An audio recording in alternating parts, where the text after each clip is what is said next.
Nag-uusap kami ni Chief PNP, Bato de la Rosa, nung sinabi ko kanina na that's the time, first time na ako napaluha, na kaharap ko siya, na sinabihan ko, bakit sir, sinali niyo ako sir? Anong kasalanan ko? Na isali niyo ako doon sa drugs, na nagtrabaho lang ako ng totoo. Bakit hindi lang kayo magsabi na hindi niyo ipahuli si Espinosa? So, Colonel Espinido, pakibasa nyo nga ho yung second sentence ninyo. I believe Chief De La Rosa was involved in the dismissal of the cases that I built up against Kirwin Espinosa, including the burying of the cases that I was building against his police protectors or cuddlers who have been receiving money from him. Ninyo. From my experience, I can say that the PNP is the biggest crime group in this country, Your Honors. Is that true? Yes, Your Honors.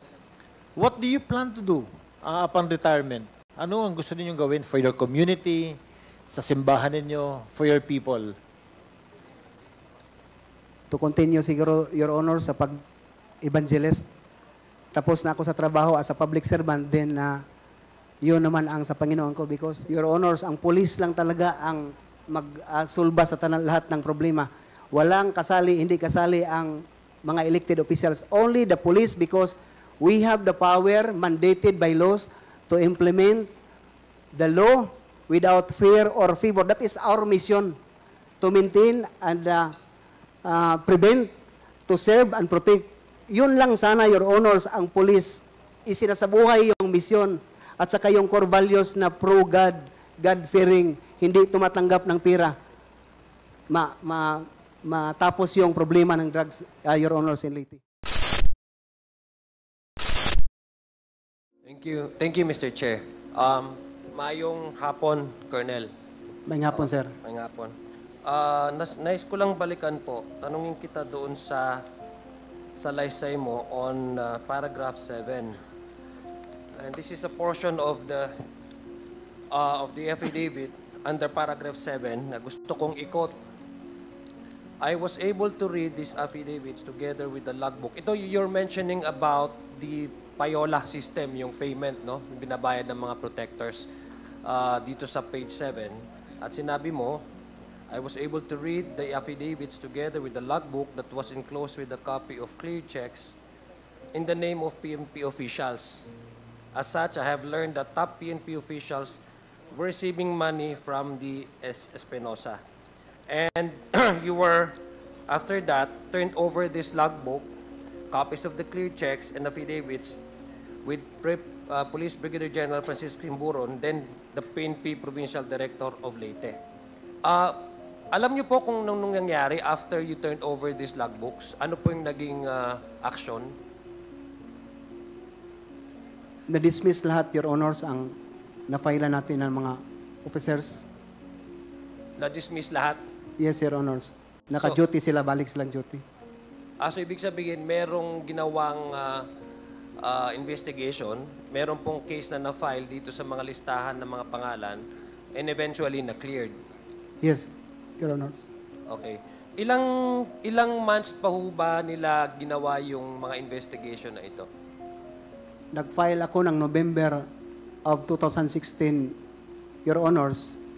2017 na confirm yon kasi pinadalan ako ng notice ng RIAS at saka NIAS na individually kinausap na nila to confirm ang mga witnesses sa Albuera.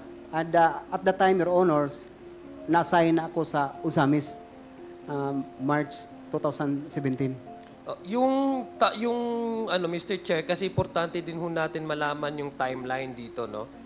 Nung pagbigay niyo po doon sa logbook na yon and they started the investigation, how many months do you think, as a regular process, do you think for a final, say for example, judgment to be rendered down? What is the regular process? Ilan pa po ba pala yung mga nasa listahan? Kasi ang sabi niyo po,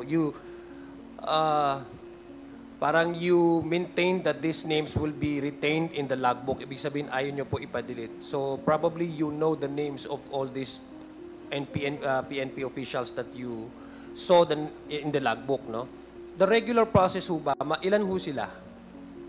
Sa RIAS at saka ilan ho sila? Yes. mga 23, Your Honor, so natandaan ko, if I'm not mistaken, 23, may NIAS 8, may DOJ 8, may ombudsman na 4. So hindi lang ho sila lahat PNP officers? Yes, Your Honor. Okay, sige. So doon po sa PNP officers, usually,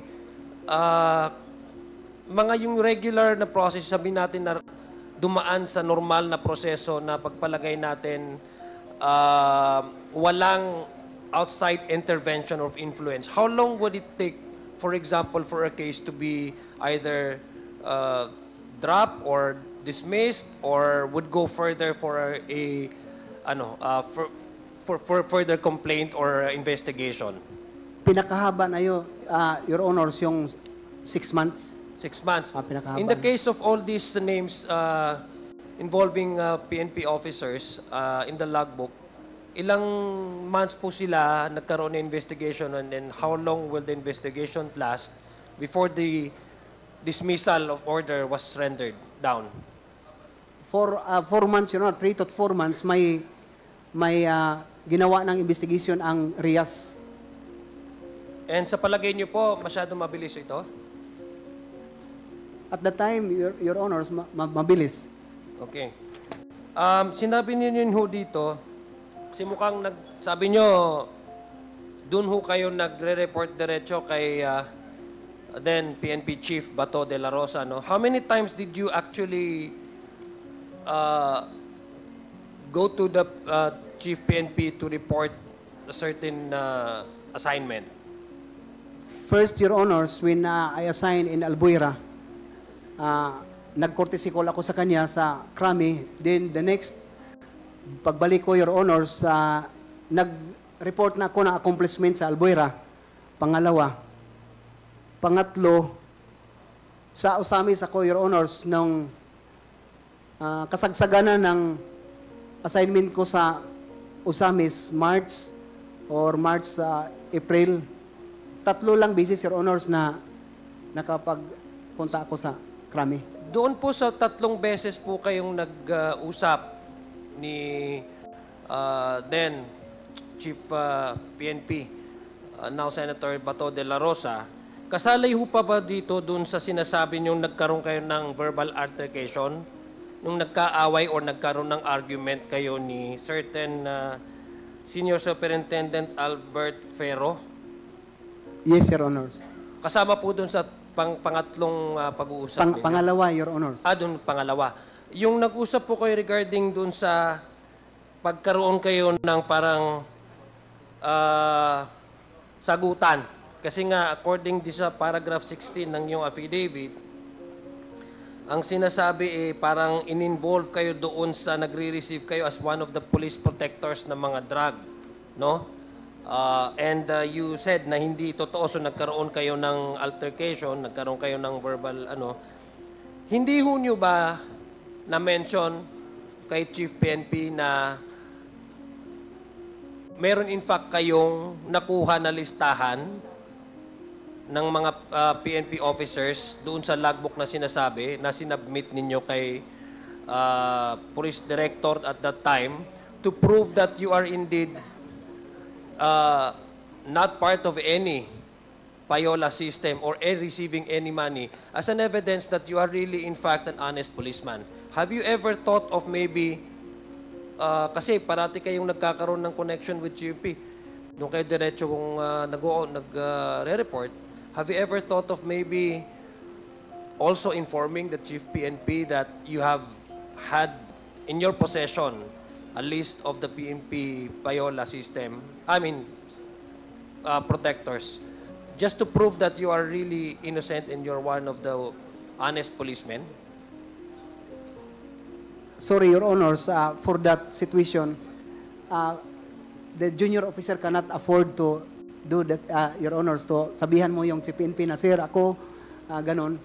Ang sa akin, alam na niya, Your Honors, kasi nung malaman niya na may mga affidavit si Mayor Espinosa at saka yung sinabi ng mga list, pinapadala niya kay lahat ng documents, pati check, return check ni Mayor Espinosa, pinapadala niya, Your Honor, sa CIDG through kay General Magalong at the time, Your Honor. Pero yung yung pagbigay niyo po ng logbook ng lahat po ng listahan ng mga pulis kay provincial director, sa palagay niyo po ba hindi ito na-report sa ating chief that time, Chief PNP Bato de la Rosa? O aware po siya kasi nung time na ito, war on drugs di ba? Ang top priority ng ating administration, war on drugs, di ba?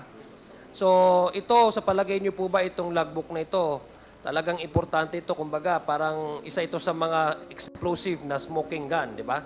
Sa palagay niyo ba, dapat nabigyan or sa palagay niyo nakakuha ang ating Chief PNP ng listahan na ito ng mga pulis na tumatanggap ng illegal drug payroll? Yes, Your Honors. So, sa palagay niyo naka-receive din ho ang ano? Yes, Your Honors. So, bakit ko nga, babalikan ko yung tanong ko, bakit hindi nyo, na-mention man lang? Kasi diretso kayong pupunta sa kanya. Halimbawa, mention man lang sa kanya na, kasi sa pagbabasa ko po sa affidavit ninyo, parang may insistence na ginagawa kayo ng storya. Hindi ho ba? Ilang beses na, nung una, nung sa Albuera kayo, pangalawa, dito naman sa, nung na-involve, nasa Osamis, tapos ito, this time, sa Malaysian drug trade. So, parang mayroon talagang nag-i-insist na kayo ay madikit doon sa mga pulis na tumatanggap ng illegal drug na na money, no?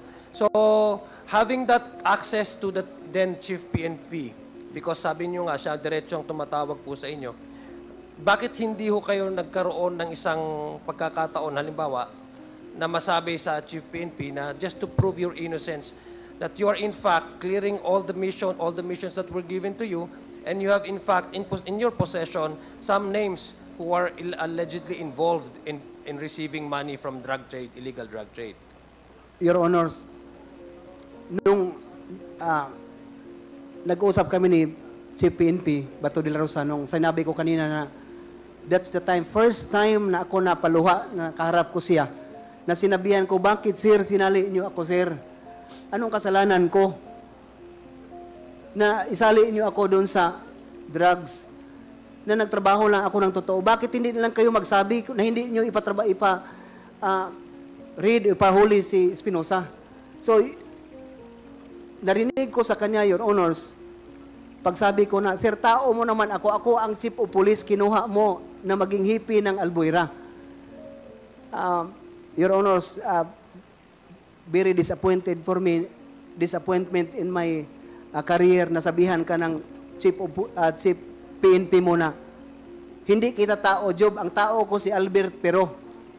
Sinong pakinggan ko? Kung si Marcos, parang sa Cebuano, Your Honors, na hilak-hilakan lang ko ni Marcos. Parang ganun, kayo na lang mag-translate, Your Honors. Ganun ang mga nangyari, Your Honors, na hindi na ako gusto na magsalita kay Chief PNP Bato at the time. Kasi yun na nga, hindi ako niya tao, hindi ako pinuteksyonan niya. Nagtrabaho lang talaga ako, Your Honors, ng tama sa trabaho ko, mag-report sa kanya. So Kindly wrap up, yes. Congressman Jong. Yes, Mr. Chair, I have several questions, but this involves probably requiring our witness to supply names and provide names to this committee. But again, we would be holding an executive session, and that's the time, I guess, that I will require our guest to provide us the names.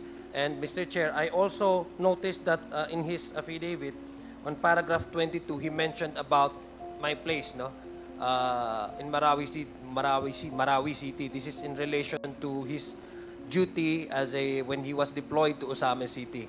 And probably later, Mr. Chair, I would also be requiring him to provide us a more detailed information regarding that illegal trade arrangement between the city of Osamis and the city of Marawi. For now, Mr. Chair, that would be my final question. And mamaya na lang po sa executive session ko ipapatuloy yung mga tanong ko. Thank you, Mr. Chair. You're recognized. Our Vice Chair of the Committee on Dangerous Drugs. Thank you, Mr. Chair. Mr. Chair, my inquiry today will be based on the documents submitted by Lieutenant Colonel Jovis Penido. This was submitted to this committee. Now, if ever there are sensitive questions that would incriminate him, maybe I can ask when we get into executive session, Mr. Chair. Good afternoon, Lieutenant Colonel Espedido. Good afternoon, sir. Meron ho ba kayong copy ng affidavit na binigay niyo sa amin? Yes, Your Honors. Can you please take a look at the first page, number 4. Pakibasa nyo nga ho sa akin yung second sentence niyo on your assignment sa Albuera. Number 4. I was supposedly the only one capable of disbanding the Kerwin Espinosa drug group operating from that area. Okay. And then sa number 5, Lieutenant Colonel Espinido, pakibasa nyo nga rin po yung first sentence nung number 5. Soon after, I received a formal order from Camp Crami assigning me as Chief of Police, COP of Albuera, Your Honors. Yung next sentence, in my 18 days, In my 18 days as Albuera COP, I was able to disband the group of Kerwin Espinosa, alias Kerwin's father, Mayor Rolando Espinosa, then Mayor of Albuera, surrendered to me, okay. Your Honors. Thank you. Lieutenant Colonel Espinido, alam niyo ho ba kung nasaan si Kerwin Espinosa ngayon? Nandiyan na sa Albuera, Your Honors. Alam niyo ho ba kung na-disband na yung grupo niya? Hindi, Your Honors. Hindi pa na-disband yung grupo niya. Sa ngayon, Your Honors. So, ang buong paniwala ninyo is nag-ooperate pa rin siya? Yes, Your Honors. Okay. Sa number 10, on page 2, pakibasa nyo nga, Colonel Espinido, yung number 10, first sentence. Mayor Espinosa had a list of police generals and other PNP officials who received money from their group as indicated in the ledger and in the copies of cleared checks that we were able to recover from their accountant. Your Honor. Thank you. Mr. Chair, because it will be very sensitive for us for Colonel Espinido to divulge the names right now. Maybe during executive session, we can ask the question and Colonel Espinido can give us the details on this. Okay yan, Colonel Espinido? Yes, sir. Okay. Yes, Your Honor. Now, I will go to page 3. Number 16. Colonel Espinido, pakibasa nyo nga ho yung second sentence ninyo. I believe Chief De La Rosa was involved in the dismissal of the cases that I built up against Kerwin Espinosa, including the burying of the cases that I was building against his police protectors or cuddlers who have been receiving money from him. Colonel, medyo mabigat din itong statement na ito. Bakit buong paniwala nyo na ito nga ho yung ginawa ni Chief De La Rosa at the time? Your Honors, Mrs. Chair, ang police, pag ikaw mapailan ng complaint sa RIAS, the RIAS will conduct an investigation Yes. recommending the penalty of that said police officer to the regional director. If the police involved make an appeal, it will go to NAB, National, then the Chief PNP will now decide if go or no go ang penalty na dismissal from the service sa mga na-involved na police. Sila lang ang may authority, yung RD at saka Chief PNP, na mag-decide na, Your Honors, ito siya i-dismiss to. Ito, hindi. May kasalanan ka o wala, Your Honors. Colonel Espinido, punta ho tayo sa page 6, dun sa affidavit ninyo. And please go to number 34. Pakibasa niyo lang po yung first sentence na sasalaysay ninyo. From my experience, I can say that the PNP is the biggest crime group in this country, Your Honors. Is that true? Yes, Your Honors. Mabigat, Colonel, itong salaysay na ito, ha? I will not ask you the names now, pero sa executive session na rin. Are you saying all of this because malapit na po kayo mag-retire sa serbisyo? Yes, Your Honors. And you seem to be so displeased. Hindi ho kayo naging masaya sa mga panghitabo ba? Sa mga pangyayari? Yes, Your Honors. What do you plan to do upon retirement? Ano ang gusto ninyong gawin for your community, sa simbahan ninyo, for your people? To continue siguro, Your Honor, sa pag-evangelist. Tapos na ako sa trabaho as a public servant, then yun naman ang sa Panginoon ko. Because in Matthew chapter 6 verse 33, it says that seek ye first the kingdom of God and His righteousness, and all of these things shall be added unto you. Yun ang gawin ko, Your Honors, if God's will. Mag-missionary lang. Colonel Spinido, do you honestly believe na hanggang ngayon malaki pa rin ang problema ng drugs natin sa probinsya natin sa Leyte? Sa Leyte ngayon, Your Honors, because Kerwin Espinosa is bumalik na. Yes. Bumalik na naman, Your Honors. Paano Very obvious. kasi magkaubanda sa atong probinsya? Ang atong speaker nasad sa atong probinsya. What do you think is the best thing that can be done para mabawasan ang problema ng drugs doon sa probinsya natin? Your Honors, ang pulis lang talaga ang magsulba sa lahat ng problema. Walang kasali, hindi kasali ang mga elected officials. Only the police, because we have the power mandated by laws to implement the law without fear or favor. That is our mission, to maintain and prevent, to serve and protect. Yun lang sana, Your Honors, ang police. Isinasabuhay yung mission at saka yung core values na pro-God, God-fearing, hindi tumatanggap ng pera. Matapos yung problema ng drugs, Your Honors, in Leyte. Thank you, Colonel Spinido. Thank you, sir. Mr. Chair, I end my inquiry in this committee. Hopefully, with what Colonel Spinido said, we're hoping that we can strengthen our police operations, that the national government will strengthen the police force in our province in Leyte through the help of the Philippine National Police and through the help of our speaker. Thank you so much, Mr. Chair. Thank you, Colonel Spinido. Thank Thank you, you, sir. Congressman Gomez.